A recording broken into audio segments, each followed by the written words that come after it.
Do you even like yourself or your partner if you're not under the influence? Boredom isn't real. You just forgot how to entertain yourself without alcohol. 2 people today told me that they continue drinking alcohol because they're bored. They continue drinking because they got nothing else to do. That's one of the most common comments and responses I get, right next to anxiety and like social stress. Boredom is very rarely real. It is just the space between your last distraction and the next one. We've all been conditioned to escape that silence. In alcohol, it just fills that gap temporarily. It's not that you were just getting bored and then drinking. You weren't even trying to practice getting curious. You get good at anything you practice, including not practicing. Dude, there is literally infinite things that you could be doing at any given moment. Alcohol is one thing. But if your dopamine system has been hijacked by the alcohol that you're using to entertain yourself, then you're never going to want any of the infinite additional options unless you're drinking. So if you or someone you know was struggling to rewire that,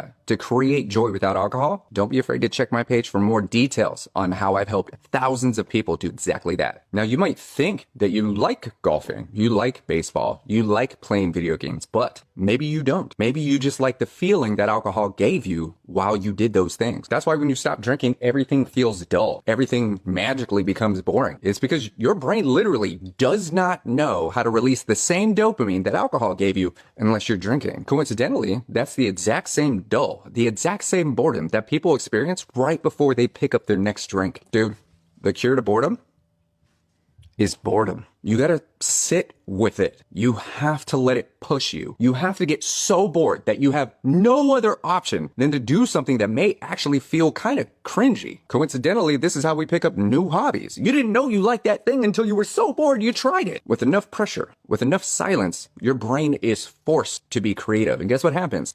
You get that same hit of dopamine that you were expecting with another drink. That boredom is the same boredom that kids use to figure out what they love. That boredom is the same boredom that adults use to figure out who they actually are. So when you stop relying on the world to entertain you, when you stop mindlessly scrolling for another hit of dopamine, you actually begin to realize how entertaining you actually are. So if you're bored, dude, drink water. If you got nothing to do, drink more water. And then go be curious, dude. The worst that's going to happen to you is a better life.